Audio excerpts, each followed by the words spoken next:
Selamat pagi, Bapak, Ibu, saudara sekalian yang saya kasih dalam Tuhan. Bagaimana kabarnya? Saya harap Bapak, Ibu, saudara dalam keadaan sehat, walaupun kita sudah lama tidak bertemu. Tetapi pagi ini saya ingin menyampaikan pesan Tuhan kepada Bapak, Ibu, saudara sekalian.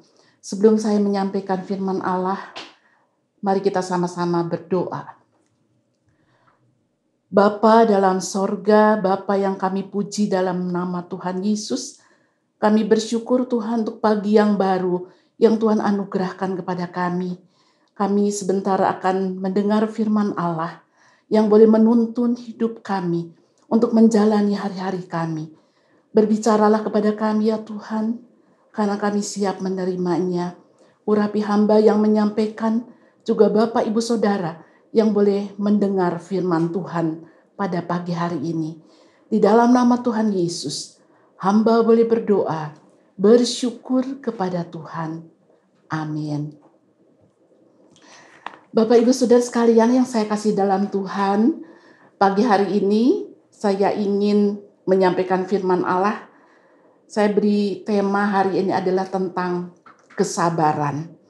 Mari kita sama-sama membaca dalam surat Kolose pasal yang ketiga, ayat yang ke-5 sampai yang ke-17. Tetapi saya akan baca ayat 12 dan 13. Karena itu sebagai orang-orang pilihan Allah yang dikuduskan dan dikasihinya, kenakanlah belas kasihan, kemurahan, kerendahan hati, kelemah lembutan, dan kesabaran. Sabarlah kamu seorang terhadap yang lain, dan ampunilah seorang akan yang lain, apabila yang seorang menaruh dendam terhadap yang lain. Sama seperti Tuhan telah mengampuni kamu, kamu perbuat jugalah demikian. Amin.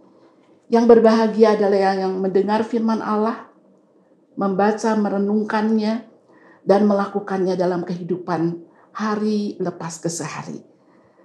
Bapak Ibu Saudara sekalian, surat Kolose ini ditulis oleh Rasul Paulus kepada jemaat di Kolose.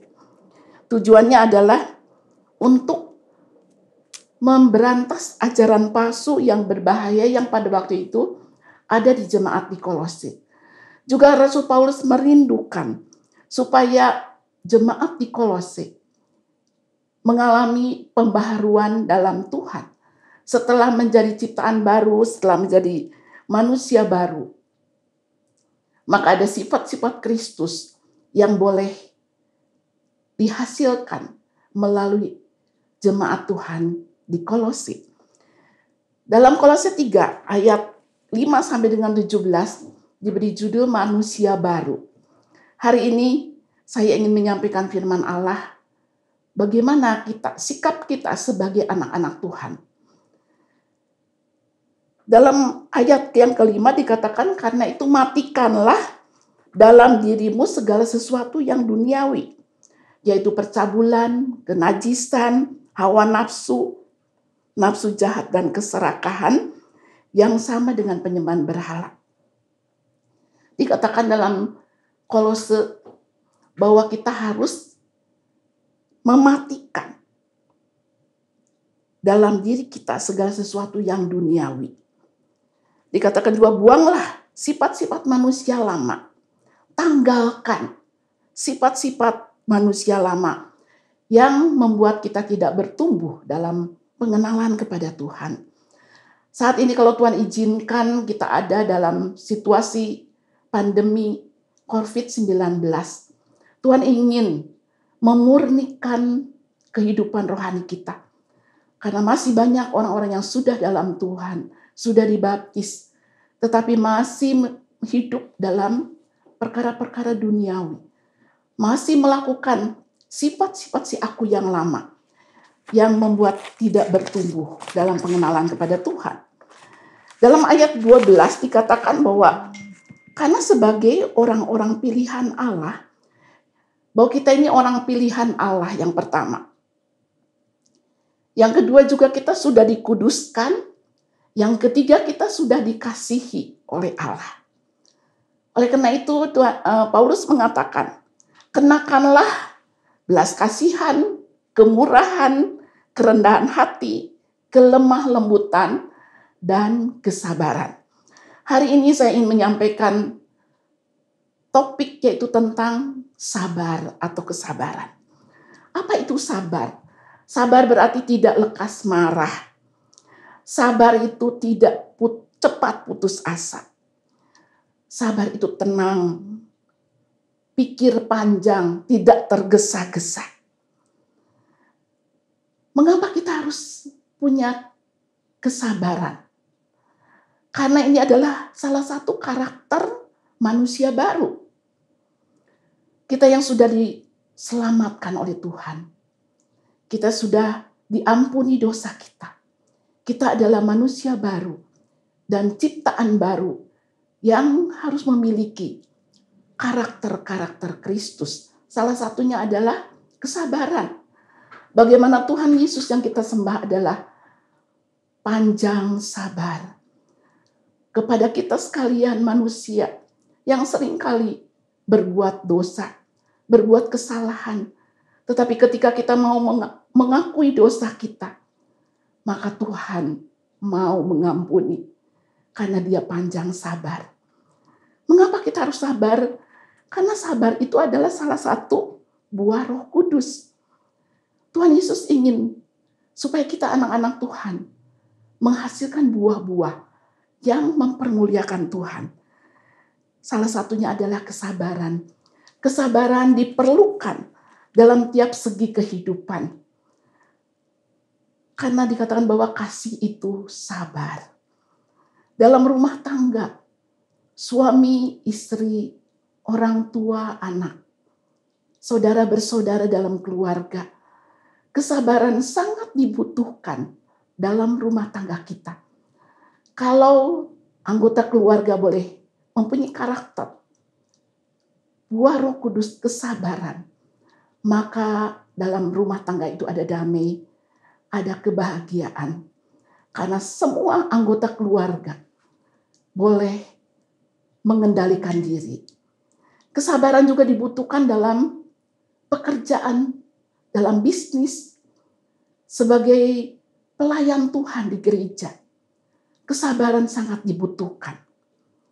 Juga sebagai seorang pengajar, sebagai seorang dosen, dibutuhkan kesabaran menghadapi mahasiswa atau anak-anak yang dididik. Juga sebagai pembisnis, kesabaran dibutuhkan juga ketika menghadapi para pembeli. Di jalan, ketika kita berlalu lintas, kesabaran ini sangat dibutuhkan. Kesabaran diperlukan dalam beberapa hal. Yaitu yang pertama adalah ketika kita diperlakukan tidak baik. Ketika kita diperlakukan tidak adil oleh orang-orang di sekitar kita. Bagaimana di antara kita juga ada yang menderita karena perbuatan orang lain. Ketika kita menghadapi kritikan, ketika kita dihina, diejek, dianiaya, direndahkan. Bahkan ada di antara kita mengalami difitnah oleh orang-orang di sekitar kita. Suami yang diperlakukan tidak baik oleh istri, direndahkan. Atau istri tidak mengalami kasih sayang dari suami, karena suami tidak menghargai sebagai seorang istri. Bapak Ibu Saudara sekalian, dalam hal ini kita membutuhkan kesabaran ketika kita menghadapi perlakuan yang buruk dari orang di sekitar kita. Apakah itu tetangga kita, teman bisnis kita, teman kuliah, teman sekolah, teman di pelayanan. Kesabaran sangat dibutuhkan. Apakah kita bisa sabar? Harus bisa sabar. Karena kesabaran adalah kerinduan Tuhan untuk kita sebagai umat Tuhan. Dalam 1 Petrus 2 ayat 23, dikatakan bahwa kita tidak boleh membalas caci maki. Tetapi kita tahu bahwa pembalasan adalah hak Tuhan. Dia adalah adil. Oleh karena itu kita tidak patut membalas orang yang pernah berbuat jahat kepada kita. Kita perlu kesabaran, kita perlu mendoakan orang-orang di sekitar kita yang pernah menyakiti hati kita. Yang kedua, kesabaran dibutuhkan adalah ketika kita menahan marah. Dikatakan dalam Yakobus 1 ayat 19 bahwa kita sebagai anak-anak Tuhan harus cepat mendengar, lambat berkata-kata, lambat marah. Jadi jangan kita menjadi orang Kristen yang pemarah. Selalu tidak sabar. Pemarah merupakan satu karakter. Kalau terus-menerus kita seringkali marah. Dan menjadi orang yang suka marah adalah sangat berbahaya. Berapa banyak orang meninggal ketika tidak bisa menahan emosi. Ketika marah-marah. Bapak Ibu Saudara sekalian, sebagai orang tua, kita harus sabar menghadapi anak-anak. Dalam situasi ketika kita harus di rumah, kita lebih banyak tinggal bersama anak-anak, dengan suami, dengan istri, dengan orang tua. Bagaimana sikap kita? Karena iblis memakai situasi ini untuk membuat kita mungkin ada segala sesuatu membuat kita marah. Ketika kita kesal dengan anak-anak kita, ketika kesal dengan suami, dengan istri, bagaimana sikap kita? Mari Bapak Ibu Saudara sekalian, firman Allah pada pagi hari ini bahwa kita tidak boleh menjadi orang yang pemarah. Mohon Roh Kudus untuk menolong kita supaya kita menjadi orang yang sabar. Dan ini perlu perjuangan. Mari kita terus berjuang untuk bisa menjadi orang yang sabar, berani meminta maaf, meminta ampun kepada orang yang kita berbuat salah. Kita mungkin pernah marah kepada orang itu. Orang tua, anak-anak, saudara bersaudara, mari kita saling memaafkan satu dengan yang lain. Saling mengampuni. Dalam Amsal 14 ayat 17 dikatakan, siapa yang lekas marah berlaku bodoh. Tetapi orang bijaksana bersabar. Bapak Ibu Saudara sekalian, jangan kita menjadi seperti orang bodoh yang lekas naik darah. Tidak bisa mengendalikan emosi kita. Tapi marilah kita menjadi orang yang bijaksana. Salah satu ciri orang yang bijaksana adalah kesabaran atau bersabar. Yang ketiga, kesabaran sangat dibutuhkan ketika kita menantikan jawaban doa. Seringkali kita menjadi orang-orang yang tidak sabar ketika kita berdoa, inginnya cepat kita mendapat jawaban doa. Tetapi mari kita menanti jadwal Allah menjawab doa kita. Karena Tuhan tidak pernah terlalu cepat, juga tidak pernah terlambat untuk menjawab doa kita. Tepat waktu, Tuhan akan menjawab doa kita dan semuanya indah pada waktunya. Dalam Mazmur 40 ayat 2 dikatakan, aku sangat menanti-nantikan Tuhan. Bapak Ibu Saudara sekalian, mari kita sabar dalam menantikan pertolongan Tuhan. Kalau saat ini kita menghadapi situasi yang sangat tidak mudah. Sudah beberapa bulan ini kita menghadapi situasi pandemi COVID-19. Sehingga kita tidak lagi bisa pergi bebas kemana-mana. Ada yang sudah di rumah, ada yang dirumahkan, ada yang kena pemutusan kerja. Ada juga yang harus kerja di rumah, anak-anak tidak bisa lagi sekolah dalam beberapa bulan ini. Kita tidak bisa mungkin pergi lagi makan di luar, piknik, pergi ke mall. Mungkin ada di antara kita yang menghadapi tekanan dalam menghadapi situasi ini. Juga kita akan selalu mendengar berita-berita bagaimana ada orang-orang yang meninggal karena terpapar oleh virus yang sangat membahayakan ini. Tetapi Bapak Ibu Saudara sekalian, mungkin kita katakan, Tuhan, kapan Tuhan menolong kami? Kapan Tuhan memulihkan keadaan negara kami? Perekonomian yang terganggu, sehingga banyak orang kehilangan pekerjaan, kehilangan pendapatan. Dan ini tidak mudah. Tetapi kita percaya Tuhan ingin supaya kita menantikan Tuhan. Kita percaya bahwa tepat waktunya Tuhan akan memulihkan situasi negara kita. Mari kita belajar bersabar dalam situasi sulit, penderitaan yang kita hadapi saat ini. Kita tetap mengandalkan Tuhan. Kita percaya bahwa Tuhan tidak meninggalkan kita. Saya percaya Tuhan akan kembali memulihkan. Kita boleh berdoa untuk Bapak Presiden, para menteri, para pejabat di negara kita untuk mengambil keputusan yang tepat dalam menghadapi situasi ini. Kita percaya Tuhan memelihara hidup kita.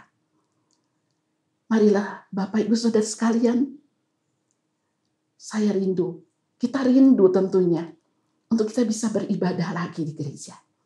Kita boleh memuji Tuhan. Tetapi kalau Tuhan saat ini masih mengizinkan kita untuk beribadah di rumah, mari Bapak Ibu, hamba-hamba Tuhan tiap hari mengirimkan khotbah-khotbah yang boleh memberikan kekuatan kepada kita. Sehingga kita tidak menjadi orang yang lelah, yang putus asa, tetapi menjadi orang-orang yang kuat. Dan hidup kita semakin mengandalkan Tuhan. Dalam situasi ini, tidak ada yang bisa kita andalkan. Uang yang banyak tidak bisa kita andalkan. Tetapi Tuhan sumber pertolongan kita. Kita percaya Tuhan akan memulihkan keadaan negara kita, perekonomian kita, keuangan kita, kesehatan kita. Kalau ada di antara kita yang mengalami sakit, Tuhan juga yang memulihkan. Sebagai kesimpulan, apa yang harus kita lakukan? Supaya kita punya kesabaran. Yang pertama adalah mari kita tetap memohon Roh Kudus untuk menolong kita. Supaya kita boleh sabar dalam segala perkara. Sabar ketika kita diperlakukan tidak adil.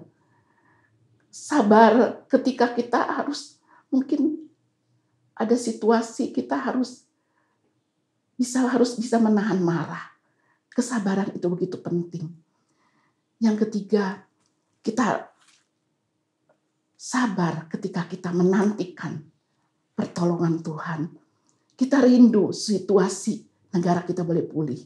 Dan saya percaya tidak lama lagi kita akan melihat pemulihan terjadi di Indonesia, bahkan di seluruh negara. Tetap berdoa, tetap andalkan Tuhan di atas segala-galanya. Mari kita sabar, menantikan jawaban doa. Karena Tuhan tepat waktunya menjawab doa kita. Dan semuanya indah pada waktunya. Bila firman Allah pada hari ini, pada pagi ini, boleh menolong kita untuk mempraktikkan firman Allah dalam waktu-waktu yang kita hadapi saat ini. Mari kita tetap bersabar. Tuhan pasti menolong kita. Mari Bapak Ibu kita sama-sama mendudukkan kepala. Kita akan berdoa. Bapa dalam sorga, terima kasih Tuhan. Kalau hari ini firman Allah kembali berbicara kepada kami tentang karakter yang diinginkan oleh Tuhan, yaitu kesabaran. Dan kami boleh bersyukur kalau Allah yang kami sembah dalam Kristus Yesus adalah Allah yang panjang sabar. Dia selalu menantikan ketika kami berbuat dosa. Engkau mau mengampuni dosa kami. Dan Engkau mau menerima kami kembali. Ketika kami gagal menjadi anak Tuhan. Ketika kami gagal mempunyai karakter Kristus. Karakter manusia baru. Ciptaan baru. Ampuni kami Tuhan. Supaya kami boleh diperbaharui sikap hidup kami. Sebagai orang tua. Kami boleh sabar menghadapi anak-anak kami. Sebagai anak-anak. Boleh bersabar kepada orang tua kami. Sebagai seorang karyawan, karyawati di perusahaan-perusahaan. Boleh sabar menghadapi atasan atau pimpinan. Sebagai orang pimpinan dalam perusahaan. Boleh sabar menghadapi anak buah yang Tuhan percayakan. Juga kami sebagai hamba-hamba Tuhan, kami memerlukan kesabaran untuk mengarahkan anggota jemaat untuk tetap dalam jalur Tuhan. Terima kasih Tuhan untuk pemeliharaan Tuhan selama ini. Hamba percaya Engkau akan memulihkan situasi negara kami, baik keamanan, juga perekonomian. Virus ini akan segera berlalu dan keadaan boleh membaik. Kami boleh kembali beraktivitas, kami boleh kembali bekerja, terutama kami rindu. Kami juga boleh beribadah di gereja bersama-sama, memuji, membesarkan nama Tuhan, menyembah Tuhan. Terima kasih Tuhan. Hamba boleh berdoa untuk semua anggota jemaat-Mu. Hamba mohon belas kasihan Allah turun atas kami sekalian. Pribadi lepas pribadi. Dari anak-anak kecil, remaja, pemuda, kaum pria, kaum wanita, para lansia di gereja kami. Hamba mohon perlindungan tangan-Mu. Menjauhkan dari orang-orang yang berniat jahat. Dari penyakit-penyakit yang mengancam. Dari keputusasaan. Biarlah Tuhan memberikan selalu harapan, kesabaran. Bahwa Tuhan peduli kepada kami. Terima kasih Tuhan. Hanya di dalam nama Tuhan kami Yesus Kristus. Hamba boleh berdoa. Bersyukur kepada Tuhan. Amin. Tuhan Yesus memberkati kita sekalian. Amin.